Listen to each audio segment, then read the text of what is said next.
part of the Idler. I organise the events and the online courses. Lovely to see so many of you. Hello. Hi, yeah, do unmute for a moment and say hi. Shout out. All right, Hello, I can see Chris. Hello. Hi there. Hi. Oh, welcome. Cheers. Hi Hello, there. I'm from puppies. Vienna. Hello, hello. We've got 10 pages of lovely people. Hi. Oh, friends. So we're going to start quite quickly. For those of you who are new, we started these online drinks, a drink for the idler, at the beginning of lockdown, when we thought it would be fun to do Zoom, but we didn't realise that everybody else was going to have to work on Zoom at the time. But they've remained a sort of really good fun pub-like drink. And I think we did about 19 before we took an idle break over August, and we're back here. This is the first one of a new season, and we've got lots of exciting speakers coming up. And today's is our most glamorous and most intellectual, probably combined, the actress Hayley Atwell. So say hi, Hayley. Hi, hello Hi. everyone. It's so great. I get to snoop around in other people's houses. Yes, that's one of the fun things. So Tom Hodgkinson, our editor, is here. Say hi, and he's going to introduce Hayley in a minute. And we also have our in-house philosopher, the great Mark Vernon, who lots of you know and love, and we are so looking forward to Mark giving us some of his wisdom. After a month without it, we felt quite bereft. So pretty quickly, I'm going to be handing straight over to Mark. I'm just going to go through a couple of little housekeeping things with you. In a minute, would you all mute yourselves and keep yourselves muted while the speakers are talking, our special guests are talking. If you've got a question for one of them, would you open your chat on the side and send me, Victoria Hull, a direct message, and I'll line up a few of your questions at the end. And at about 20 to 7, we'll have a Q&A, and some of you will have a chance to ask Hayley, Mark and Tom questions. And we'll be winding up quite promptly at 7 o'clock, and Tom's chosen a song for us all to sing along to. And then we will leave the meeting open for you to chat with your friends. The speakers will vanish off. So welcome all. I think that's about it. So lovely to see you after our month off. And Mark, how's your August been? Well, it feels it's already autumnal and September, in fact. It feels suddenly over the weekend it all went. There was that final burst of sunshine here in London anyway. And I thought I'd actually kick off the new season by invoking William Blake and actually reading a Blake poem. Blake felt like one of the unsung stars of the first run of Idler Drinks. And so I thought we could bring him back straight away. And his poem, To Autumn, actually, because for me, it also captures quite a lot of what might be going on for people now, at least I hope so, and help to give it voice. So the poem, it starts off actually by autumn singing of the year so far. So starting off with the kind of hope of spring, and then the passage of summer, before the fruit of the year, which is both a kind of ending, but also the possibility of new beginnings. And it felt quite appropriate in this COVID year, where it started with all the usual hopes of the year and then suddenly became very different over the passage of the summer. And now, I don't know how other people feel, but to me, it feels like we're all kind of assessing this thing's still going on, but it's different. What does it mean? What have we learnt? What is going to be the same? And I hope that this poem by Blake called To Autumn might capture some of that. So let me read it through and see what you make of it. Just one more thing I wanted to say actually was always remember with Blake, the seasons and the world around us are quite as much alive as you and I.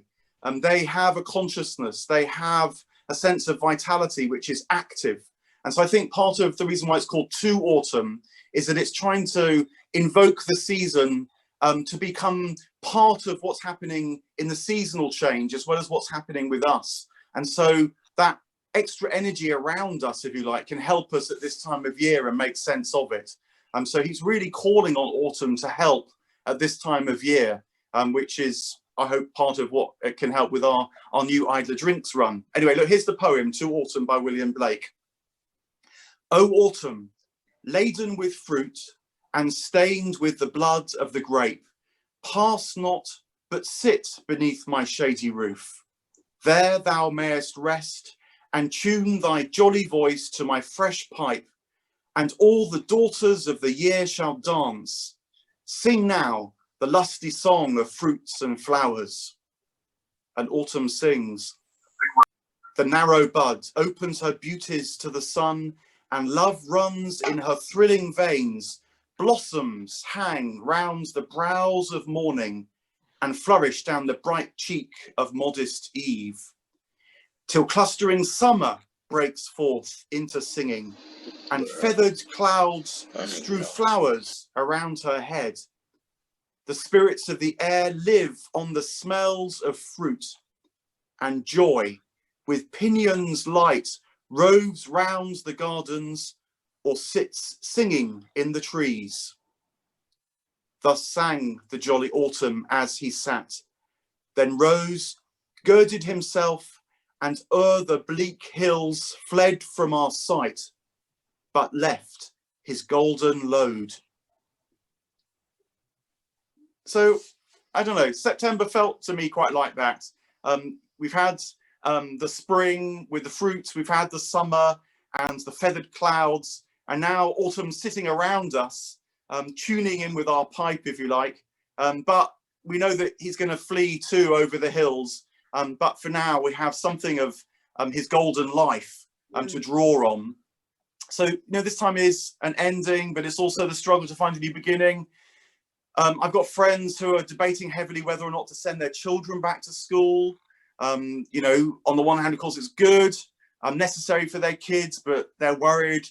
Maybe they've got vulnerable people in their own household, or they themselves. It's a time of struggling transition. And maybe the same is true for work for you. You know, you're being called to go back to work, but don't want to. Maybe there's not work to go back to. Then there's this question of how is all this really going to change work anyway? You know, central London's feeling permanently different. I mean, it feels that even were this crisis to end tomorrow, it somehow would be very, very different. And perhaps, you know, life itself is brought some changes. Maybe you felt death coming that little bit nearer. Maybe death has come right into your household. And, you know, what does that mean? What is, as it were, the fruit of the summer that autumn might be calling us to really take in and to draw from? The longer lasting lessons, if you like, of this time of year.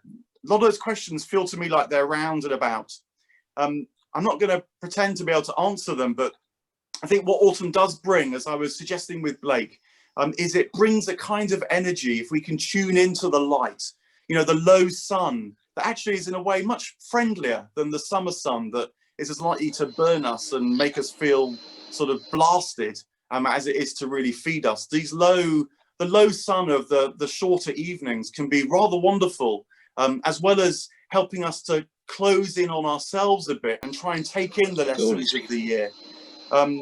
There is the fruiting of the year as well. You know, we're aware of life in a different way. I'm reading Merlin Sheldrake's wonderful book called Entangled Life. And Merlin has written in the new Idler as well, The Magic of Mushrooms, the new Idler magazine out this week, little plug. But it's a tremendous book because what he's saying is pay attention to this fruiting life around you, and it will actually open up all sorts of new life forms, new ways of being in the world that imaginatively provoke us to question and to reconsider our own life as well. That's part of the joy of this time of year.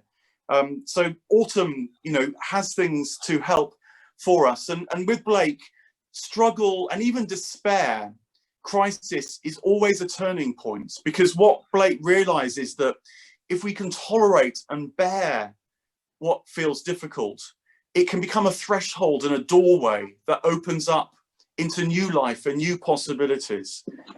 It's not easy, it's not straightforward, but if we can think and approach this season, which itself is turning into a new kind of energy, a new life, the life of winter, rather than just wanting to return to the summer, rather than just wanting things to get back to as they were earlier in life, as it were, then actually more life can become possible, can open up to us.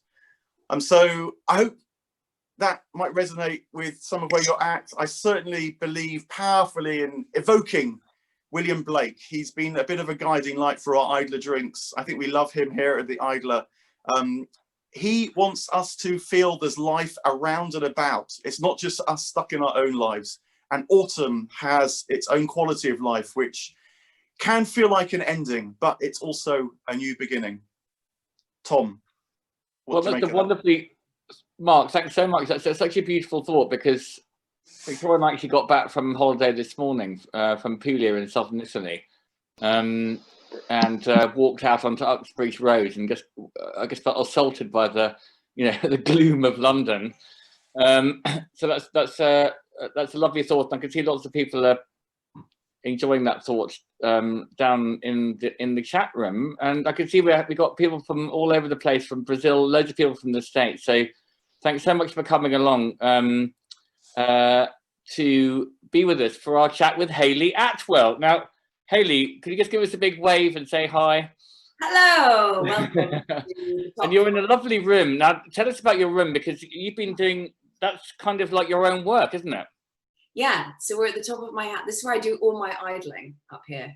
This is my decoupage screen. So this actually, and this here, that's William Blake, just there. So great apps. So thanks for that, Mark. Just time that. And also, I noticed I have a snail on my wallpaper on this tree. I've got idler coming out of the walls of my house. Actually, peeping through the walls. Yeah, this is one of the things I've taken up. As I said to you before, Tom, I'm by nature rubbish at idling usually. I used to say I was quite restless and impatient. I think actually I was just always very curious and adventurous and inquisitive. And similar to what Mark was saying, we can look at, there are so many different ways to look at philosophically